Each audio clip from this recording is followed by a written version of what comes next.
Hello friends, Radhe Radhe. कैसे हैं आप सब। आज हम जानेंगे जो राम सेतु का निर्माण है वो कैसे हुआ। सबको पता है जब श्री राम को लंका जाना था तो उन्होंने पुल बनाया था। त्रेता युग में जब भगवान राम को लंका में रावण के शहर में कैद सीता को बचाने के लिए समुद्र पर जाना था तो राम सेतु का निर्माण किया गया था। हालांकि सबके मन में ये सवाल उठता है कि इतना बड़ा और विशाल राम सेतु समुद्र के ऊपर बिना डूबे कैसे बनाया गया। यह सब नल और नील के चमत्कार की वजह से हुआ था। उन्होंने अपने श्राप को वरदान में बदल दिया था। हालांकि आज हम उस वरदान या दिव्य शक्ति के बारे में बात नहीं करेंगे, बल्कि राम सेतु के पत्थरों के बारे में बात करेंगे। यहाँ कि आपको शानदार राम सेतु के निर्माण में इस्तेमाल जो की गई तकनीकी के बारे में बताएंगे, जिनके जो सबूत हैं वो आज भी देखते हैं।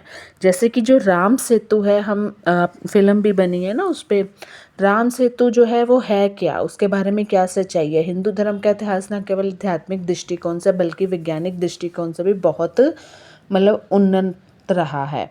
इसका सबसे बड़ा उदाहरण हमारे महान पूर्वजों द्वारा राम सेतु का निर्माण है। यह इतना विशाल और अनोखा निर्माण था कि आज भी वैज्ञानिक इसकी प्रतिभा को मानते हैं, इसकी तारीफ करते नहीं थकते। अब बात करते हैं कि इसकी समय के साथ ये खराब हो गया और 15वीं सदी में समुद्र में एक भयानक चक्रवात के बाद ये समुद्र के नीचे डूब गया।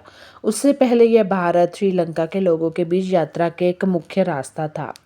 लोग इस पुल में अपने सामान, वाहनों आदि के साथ यात्रा करते थे। लेकिन सबसे आश्चर्यजनक बात यह है कि इस जो पुल का निर्माण इस तरह से कैसे किया गया है कि इसके पत्थर डूबने के बजाय पानी पर तैरते थे। अब जिस तरह हम कहते हैं कि कोई शक्ति होती है, कोई ताकत होती है, तो हम बंदा सांस लेता है, मरता है, जीता है। इसी तरह राम सेतु का जो पत्थर है वो भारत विदेश के कई वैज्ञानिकों के इस बात पर भी रिसर्च किया कि ये जो पता लगाने की कोशिश की कि राम सेतु का निर्माण कैसे हुआ और इसके पीछे क्या रहस्य था। वैज्ञानिकों द्वारा ये रिसर्च उन्होंने की कि समुद्र पर पुल बनाने के लिए इस्तेमाल किए गए पत्थर असल में ज्वालामुखी विस्फोट के लावा से बने पत्थर थे। चूँकि ज्वालामुखी के अंदर का तापमान इतना ज़्यादा है कि सबसे कठोर चीज़ों को भी पिघला सकता है, इसलिए राम सेतु के निर्माण में लावा के पत्थरों का इस्तेमाल किया गया था। जब ये लावा के पत्थर कम तापमान के संपर्क में आते हैं तो कठोर हो जाते हैं। इससे हवा से भरे कई छोटे छोटे छेद होते हैं। जब इन पत्थरों को पानी में फेंका जाता है तो इन छेदों में फंसी हवा उन्हें स्पंजनी बना देती है।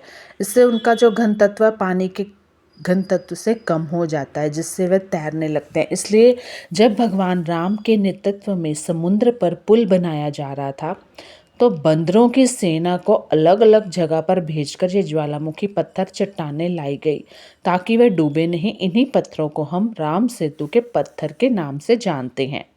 तो बंदरों की सेना की अथक मेहनत से भारत और श्रीलंका के बीच सिर्फ 5 दिनों में 100 योजन लंबा पुल बन गया और यह आज भी मौजूद है। तो उम्मीद है कि आपको राम सेतु के बारे में इतनी सच्चाई जानकर खुशी होगी। तो इतना ही जितना बताया गया है।